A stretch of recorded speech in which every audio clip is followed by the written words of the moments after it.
ആരോഗ്യവകുപ്പ് മന്ത്രി പറഞ്ഞു ഞാൻ പുറത്തിറങ്ങിയാൽ എന്നെ കരിയോയിൽ മുക്കുമെന്ന് പറഞ്ഞു.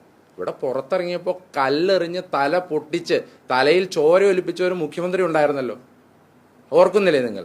ഇല്ലെങ്കിൽ നഗരസഭയിൽ പ്രശ്നങ്ങളുണ്ടായപ്പോൾ CPM ആക്രമിച്ച കൗൺസിലർമാരുണ്ടായിരുന്നല്ലോ പത്തനംതിട്ടയിൽ തന്നെ, ഓർക്കുന്നില്ലേ നിങ്ങൾ? അപ്പോൾ ഇങ്ങനെയൊക്കെ വരുമ്പോൾ നമ്മൾ മുൻകാലങ്ങളെ ഓർക്കണം. പിന്നെ ഞാൻ സമരങ്ങളെക്കുറിച്ചൊന്നും പറയുന്നില്ല.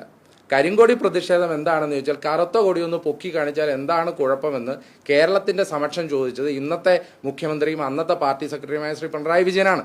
അദ്ദേഹം ചോദിച്ചത് ഒരു കറുത്ത കൊടി പൊക്കി കാണിച്ചാൽ എന്താണ് കുഴപ്പം, ഇതല്ലേ ജനാധിപത്യമെന്ന് ചോദിച്ചെടുത്ത് നിന്നാണ് കറുത്ത കൊടി പൊക്കി കാണിച്ചപ്പോൾ പോലീസും ഗൺമാനും ഒക്കെ ഇറങ്ങി തല്ലിയതും ഈ നാട്ടിലെ CPMകാരും DYFIക്കാരും ഇറങ്ങി യൂത്ത് കോൺഗ്രസ്സുകാരെ തല്ലിച്ചതച്ചതും അതിനെ രക്ഷാപ്രവർത്തനം എന്ന ഓമന പേരിട്ട് വിളിച്ചതും.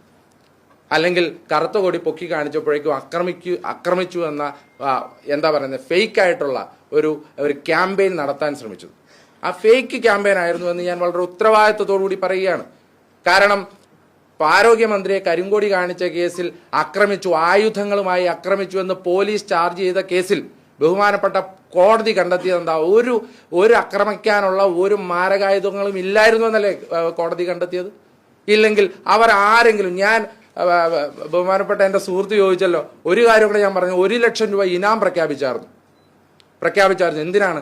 ആരോഗ്യവകുപ്പ് മന്ത്രിയെ പരസ്യമായി ആക്രമിക്കുന്ന ഒരു ദൃശ്യം പുറത്തുവിട്ടാൽ, കേരള സമക്ഷം പുറത്തുവിട്ടാൽ 1 ലക്ഷം രൂപ കൊടുക്കാമെന്ന് യൂത്ത് കോൺഗ്രസ് പ്രഖ്യാപിച്ചായിരുന്നു. ആരെങ്കിലും പുറത്തുവിട്ടോ? നിങ്ങൾ ആരെങ്കിലും പുറത്തുവിട്ടോ? 16 ക്യാമറ ഉണ്ടായിരുന്നു അവിടെ, 16 ക്യാമറ, 12 ചാനൽ ക്യാമറയും 2-3 അല്ലാതെ മൊബൈൽ ക്യാമറകളും RPFന്റെ CCTV ഉൾപ്പെടെ 16 ക്യാമറ ഉണ്ടായിരുന്നിടത്ത് നിന്ന് ഒരു ദൃശ്യം എടുത്ത് പുറത്തുവിടാൻ നിങ്ങൾക്ക് സാധിക്കാത്തത് എന്താ? അപ്പം ഞങ്ങൾ ചോദിച്ചതാണോ പ്രശ്നം?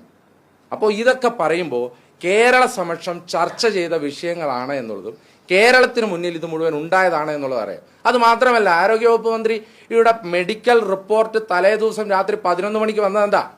ആരോഗ്യവകുപ്പ് മന്ത്രി വളരെ ഗുരുതരമായ അവസ്ഥയിലാണ്, ICUവിൽ തുടരണമെന്നാണ് പറഞ്ഞത്. ഏത് സാഹചര്യത്തിലാണ് 4 മണിക്ക് കഴുത്തിന് ഗുരുതരമായ അസുഖമുള്ള ഒരാൾ കാറിൽ അവിടെ നിന്ന് യാത്ര തിരിക്കുന്നത്? ഏത് സാഹചര്യത്തിലാണ്?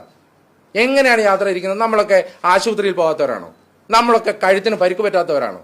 കഴുത്തിന് പരിക്ക് പറ്റിയ ഗുരുതര അസുഖമുള്ള ഒരാൾ കാറിൽ, അതും പണി നടക്കുന്ന റോഡിലൂടെ ഒരു ഇന്നോവ കാറിൽ എങ്ങനെയാണ് വന്നത്?